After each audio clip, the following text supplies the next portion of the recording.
안녕하세요. 저는 마음 많은 아직 청춘인 61세 남자입니다. 허투루 먹은 것 같은 나이가 뭐 그리 대단한지 자식들은 이번 제 생일에 5만 원짜리로 만든 환갑 케이크를 내밀며 지금처럼 건강하시라며 축하해줬어요. 사회초년생인 아이들이 고생해서 번 돈을 제가 이리 쓰는 걸 보니 한편으로는 짠하면서도 두 남매가 어른이 된 것 같아 기특하기도 하더군요. 젊은 시절 지독하게도 방황하던 절 믿고 기다려준 아내의 얼굴을 보니 저 때문에 많이 늙은 것 같아 미안한 마음에 손을 지그시 잡아주었어요. 돌이켜 생각해보면 제 인생의 가장 큰 행운은 아내인 것 같네요. 10대 때 저의 집은 동네에서 소문난 부잣집이었습니다. 학교를 다녀오는 길에는 항상 어머니를 대신해 유모가 마중 나왔고 집을 보살펴주는 어른들이 상주하셨죠. 주방 일을 돌봐주시던 아주머니에게는 저와 동갑인 딸이 하나 있었습니다. 학교가 끝나면 늘 고생하는 아주머니를 도와 찬을 만들곤 했습니다. 저희 어머니는 그런 아주머니의 딸을 몹시 예뻐하셨어요. 그럴 만한 것이 어른에게 순종적이고 생각이 깊어 말 한마디를 건넬 때도 신중히 생각하고 얘기했고 외관 역시 봄에 갓 피어나는 개나리를 닮아 저희 어머니는 되바라진 여동생보다 아주머니의 딸을 귀여워하셨죠. 전 어릴 때부터 함께 자란 친구로만 그녀를 대했고 그녀 역시 제게 관심이 없는 것 같았습니다. 그러던 어느 날 신나게 바람을 느끼며 자전거를 타고 집을 가고 있었는데 저 앞에서 아주머니 딸이 터벅터벅 걸어가고 있더라고요. 항상 곱게 빗어 양갈래로 묶었던 머리가 헝클어져 있었고 신발은 어디다 흘렸는지 한쪽이 사라진 채 훌쩍거리며 걸어가고 있었습니다. 전 급하게 자전거를 세워 그녀에게 향했어요. 그녀의 얼굴을 살펴보니 누군가에게 맞은 것인지 얼굴이 붓고 입술은 터진 채 울고 있더군요. 야, 너 무슨 일 있었어? 몰골이 왜 이래? 아주머니 딸은 순간 흠칫 놀라며 저를 쳐다보더니 갑자기 제품에 안겨 엉엉 울기 시작했습니다. 저는 너무 당황스러웠지만 그녀에게 뭔가 큰일이 있었구나 싶어 눈물이 그칠 때까지 아무것도 하지 못한 채 그대로 서 있었네요. 울음이 멈춘 그녀는 처음 본 남자애들이 무리지어 오더니 어디론가 끌고 가려고 했다는 겁니다. 너무 놀라 소리도 지르지 못하고 끌려가다가 정신을 차리고 그 남자의 손을 있는 힘껏 깨물었더니 화가 난 일행들이 그녀를 때렸다고 하더군요. 너무 맞은 탓에 정신이 혼미해질 때쯤 다행히 지나가던 어떤 어른이 그녀를 발견하고 일행들은 그대로 도망쳤다며 다음에 다시 나타나서 해코지하면 어쩌냐며 무서워했어요. 저는 가족이나 마찬가지인 그녀가 못된 사람들에게 당할 뻔했다는 소리를 들으니 마음이 쿵하고 내려앉으며 화가 머리끝까지 차오르더군요. 무슨 그런 걱정을 해. 앞으로 무조건 넌 나랑 다녀. 제 얘기에 그녀는 안 될 얘기라며 강하게 거부하더군요. 혹시 자기 때문에 저희 어머니가 오해해서 자신의 엄마가 혼나면 안 된다는 것이었죠. 저는 어머니에게만 이 얘기를 해둘 테니 걱정하지 말라고 얘기를 했습니다. 어머니는 제 얘기를 들으시더니 잘했다고 칭찬을 해주시더군요. 하지만 제게 정의에게 이성의 감정을 느끼는 건 절대 안 된다고 제게 몇 번이나 말씀하셨습니다.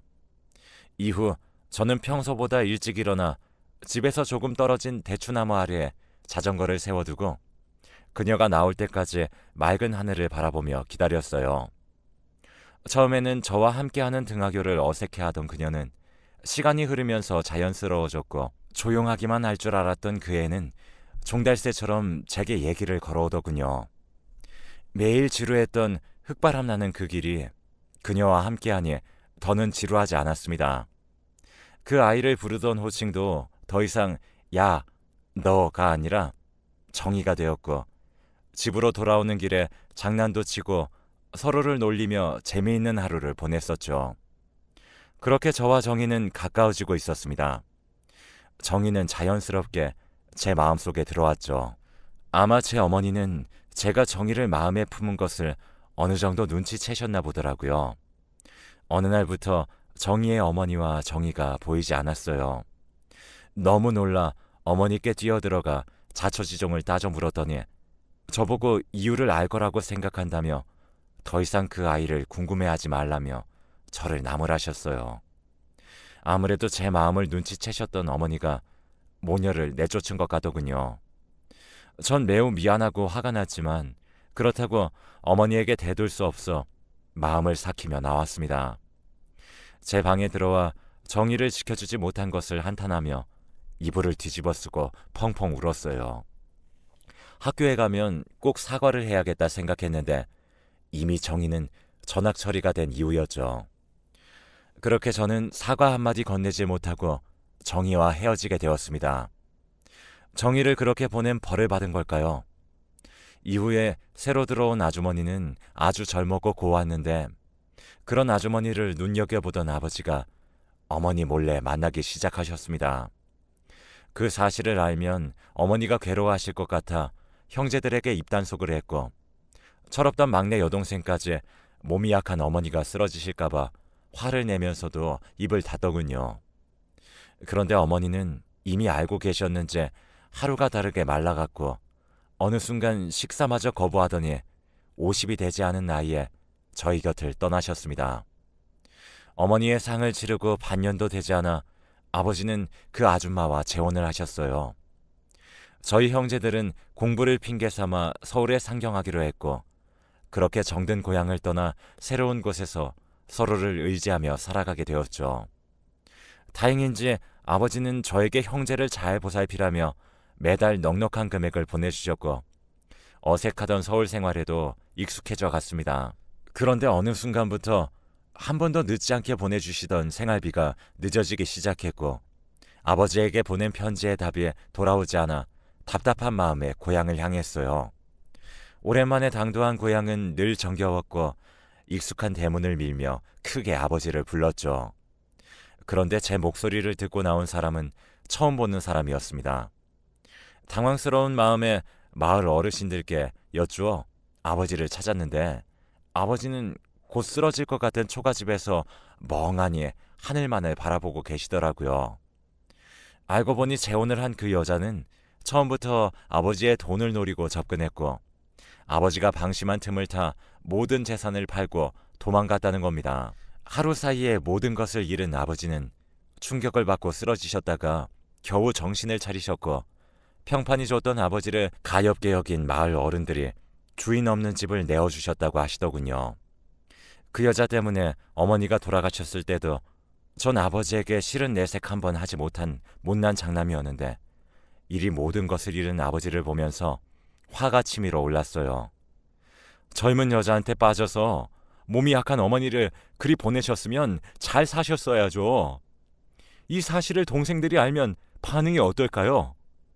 아버지, 정말 너무 실망스럽습니다. 쌓였던 말들을 두서없이 내뱉고 난 뒤에 아버지를 보니 고개를 푹 숙인 채 눈물을 흘리고 계시더군요.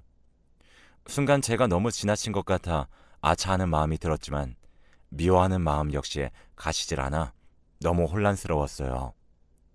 곧 무너져 내릴 것 같은 초가집에 아버지와 한참을 앉아 고민해도 답은 나오지 않았고 그래도 아버지니까 서울로 모시고 올라가기로 마음을 굳혔습니다. 처음에는 미안해하며 거절하던 아버지는 못 이기는 척 저와 함께 발길을 옮기셨죠. 다행히 저와 둘째 녀석은 취업을 한 상태였고 아버지가 넉넉하게 올려준 생활비를 모아두었기 때문에 먹고 사는 데는 지장이 없었습니다. 또한 상경하면서 제 이름으로 서울에 집을 사두셨던 상태라 예전처럼은 아니었지만 아버지를 부양하는데 어려운 상황도 아니었죠. 아버지를 본 둘째와 막내 여동생의 표정은 좋지 않았고 전 상황에 대해 차분히 얘기해 줬습니다. 둘째는 불같이 화를 내었지만 이내 저처럼 받아들였지만 문제는 다른 데서 터져나왔죠.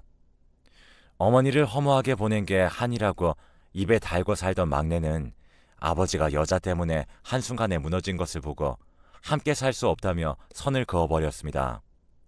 전 아무리 미워도 아버지라고 화를 내기도 하고 달래도 보았지만 생각은 바뀌지 않았고 이른 새벽 막내는 자신을 찾지 말라는 쪽지를 남긴 채 사라졌습니다. 놀란 마음에 회사에 양해를 구하고 막내의 학교를 찾아가 무작정 기다렸습니다. 다행스럽게도 막내는 학교에 있었고 근처 다방에서 오랜 시간 대화를 나누게 되었어요. 아버지를 용서할 수 없는 건 당연하지만 그냥 받아들이면 안 되냐는 제 물음에도 완고한 태도를 고수하는 막내를 보니 한숨만 나오더라고요.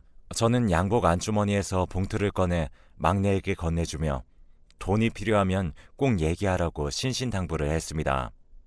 이렇게 막내의 독립을 허락하게 될 줄 꿈에도 생각하지 않았지만 나이 드신 아버지를 길거리로 내몰 수는 없기에 무너지는 가슴을 부여잡으며 떨어지지 않는 발걸음을 돌렸습니다. 평온했던 내 가족이 일이 망가지니 정신이 없더군요. 집으로 가기 위해 버스를 타고 창을 멍하니 바라보고 있는데 누군가 제 어깨를 톡톡 쳤습니다. 신경이 잔뜩 날카로워 신경질적인 표정으로 위를 바라보았는데 버스 안내양이 맑은 웃음을 지으며 저를 바라보고 있더군요. 한눈에 알아볼 수 있었어요. 오래전에 헤어진 정이라는 것을요. 정이는 곧 교대할 것이라며 시간에 여유가 있으면 밥이라도 먹자고 제게 권했고 오랜만에 본 그녀가 반가워서인지 무거웠던 마음의 무게가 조금은 가벼워졌습니다. 정이는 쫓기듯 서울로 올라와 어머니와 터전을 다시 잡았고 학교에 다닐 여유가 없어 공장을 다니다가 좋은 기회에 버스 안내원으로 취업했다며 그동안 무탈했는지 제게 물어보더군요. 저는 망가진 저희 집 사정을 말하는 게 너무 창피해서 잘 지낸다고 둘러댔습니다. 맑은 모습의 정의를 보고 있으니 한편으로는 미안하면서도 보내고 싶지 않더라고요. 정의도 저와 마음이 통했는지 저희는 다음 약속을 잡았고 몇 차례 만나면서 자연스럽게 연인 사이가 되었고 자연스럽게 결혼 얘기를 하는 사이가 되었어요. 결혼 얘기를 하는 사이가 되니 더는 그녀에게 집 사정을 숨길 수 없어 모든 것을 털어놓았는데 처음엔 당황하더니 이내 고생 많았겠다며 제 손을 잡아주더라고요. 그 작은 손이 얼마나 미덥고 좋은지 한참을 그렇게 말없이 서로의 얼굴만을 바라보았네요. 저희의 행복을 시샘하는지 운명은 또 저를 고통의 바닥으로 밀어넣을 궁리를 하더라고요.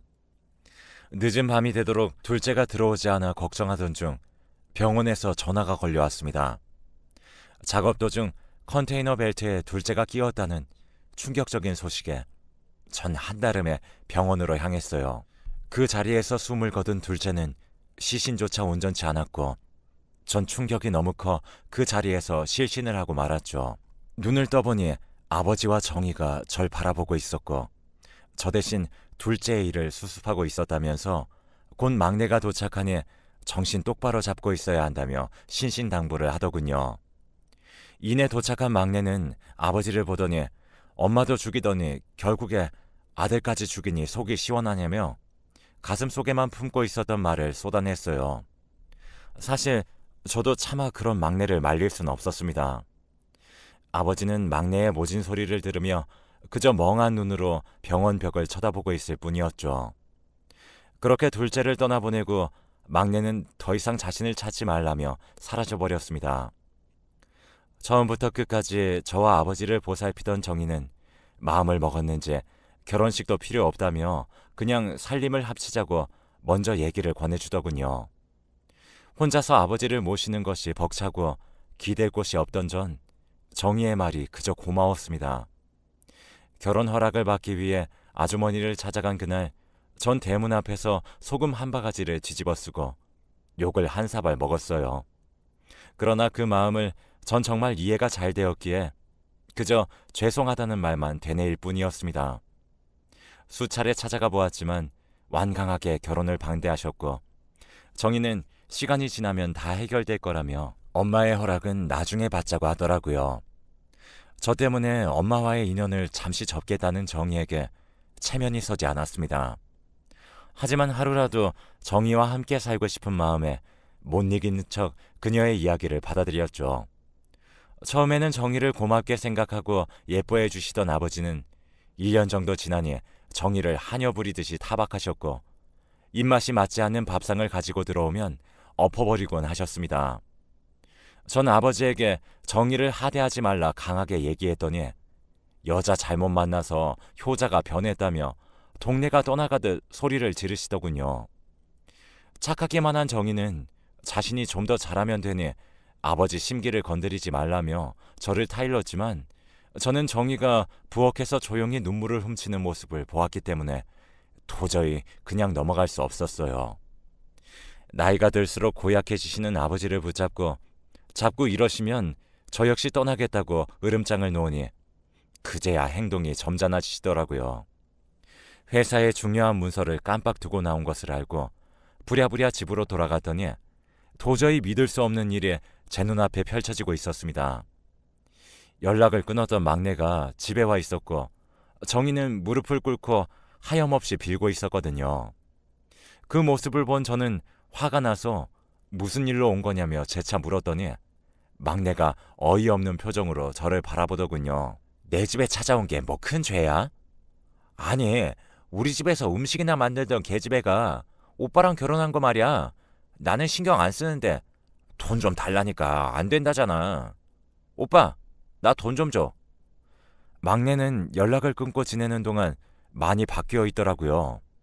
전 화를 내며 동생을 내쫓았고 퇴근 후에 얘기를 좀 하자며 아무한테도 문을 열어주지 말라고 신신당부를 했죠.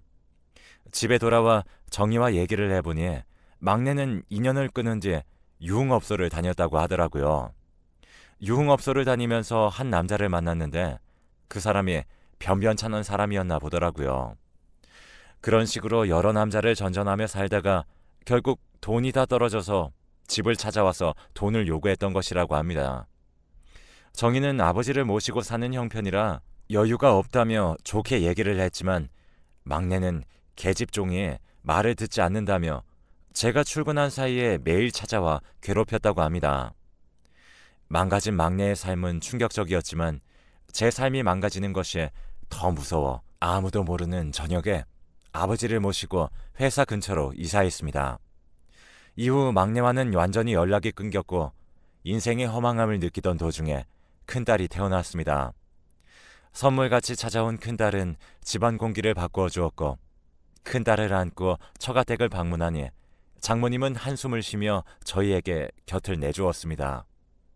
또한 저 모르게 꾸준히 아내를 괴롭히던 아버지도 딸이 태어나니 그동안 미안했다며 큰 붕어를 잡아 고아주셨고 이렇게 다시 행복해지나 했습니다.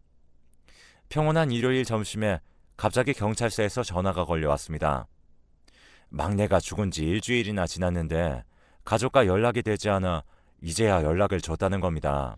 막내는 결국 옳지 못한 생활을 이어나가다 지나가는 남자와 시비가 붙어 맞아 죽었다고 합니다. 막내를 죽인 범인은 부잣집 아들이었고 교묘하게 법을 피해 무혐의로 풀려났습니다. 막내까지 죽고 나니 모든 것이 부질없고 그 아이의 죽음이 제 탓인 것 같아 괴로웠어요. 맨정신으로는 버티기 힘들어서 퇴근하면 매일 술을 퍼마셨고 지나가는 사람과 시비가 자주 붙어 경찰서에서 자주 밤을 지새웠습니다.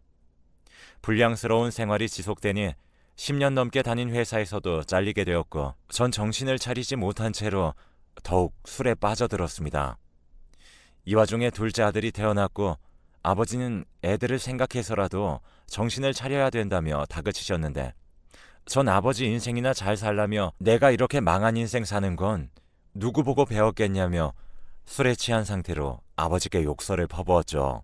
이후 전 질 나쁜 친구들과 어울렸고 집도 나가버렸습니다. 그렇게 1년이 지나갈 즈음 길거리에서 장모님을 만나게 되었어요. 한없이 믿기만 할 사위에게 욕설을 퍼부어도 할 말이 없을 텐데 장모님은 오히려 저를 꼭 안아주시면서 네 잘못이 아니라며 등을 쓰다듬어 주시더라고요. 그리고 제 손을 이끌고 처가댁으로 데려가시더니 따뜻한 미역국을 끓여주셨습니다. 우리 사위 어릴 때 내가 끓여준 소고기 미역국을 2그릇이나 싹싹 비우던 게 기억나서 내가 살아보니 참 세상에 내 마음처럼 되지 않을 때가 참 많더라고. 그리고 자네처럼 그리 큰일이 많이 발생하면 제정신으로 살기 힘들지. 따뜻한 장모님 말에 눈물이 왈칵 쏟아져 나왔고 이내 말씀을 이어나가셨습니다. 이 정도 흔들렸으면 그만 정희 곁으로 돌아오렴. 방황하는 마음을 모르는 건 아니지만 그렇다고 해서 그 방황으로 남은 가족들을 괴롭히는 건 정당화할 수 없어. 사돈 어른과 아이들도 자네를 몹시 그리워하고 있고 이제는 앞을 내보고 걸어주면 내가 정말 고마울 것 같아. 산 사람은 또 살아나가야지. 저는 장모님 말씀에 눈물을 뚝뚝 흘리며 연신 죄송하다는 말만 되풀이했습니다. 그렇게 낯뜨거울 수도 부끄러울 수도 죄송할 수도 없었습니다. 장모님이 만들어주신 따뜻한 밥을 먹고 한동안 외면했었던 집으로 돌아가게 되었습니다. 그동안 아내는 시장에서 장사를 하며 늙은 아버지와 어린 자식들을 부양해 왔더라고요. 고왔던 얼굴은 매우 거칠어져 있었고 길고 예쁘던 손가락은 건조하게 갈라진 것을 보니 너무 미안해서 차마 고개를 들 수 없었습니다. 아내는 한동안 말없이 절 노려보더니 한숨을 내쉬곤 어서 들어오라며 제게 말을 하더군요. 이후 전 정신을 차리고 다시 열심히 살기 위해 노력했습니다. 작은 직장에 들어가서 열심히 일을 했는데 운이 좋게도 그 회사가 무섭게 성장하기 시작했고 시간이 흐른 지금은 회사의 임원 중 한 사람이 되었어요. 지금은 안정적으로 살고 있고 화목한 가정을 유지하고 있습니다. 정의의 공이 가장 크죠. 이번 환갑 선물로 아이들이 저희 결혼 사진이 없는 것을 알고 리마인드 웨딩을 찍어서 정의에게 드레스를 입혀주더군요. 아빠인 저보다 훨씬 나은 제 자식들입니다. 정의의 한박 웃음을 보니 어찌나 미안하던지 시간이 지나 삶을 되돌아보니 한창 예쁘고 젊은 나이에 고생만 시킨 아내에 대한 미안한 감정이 더욱 앞서네요. 앞으로는 꽃길만을 걸을 수 있도록 제가 정의만의 돌다리가 되어줘야겠습니다. 제 이야기는 여기까지입니다. 들어주셔서 감사합니다.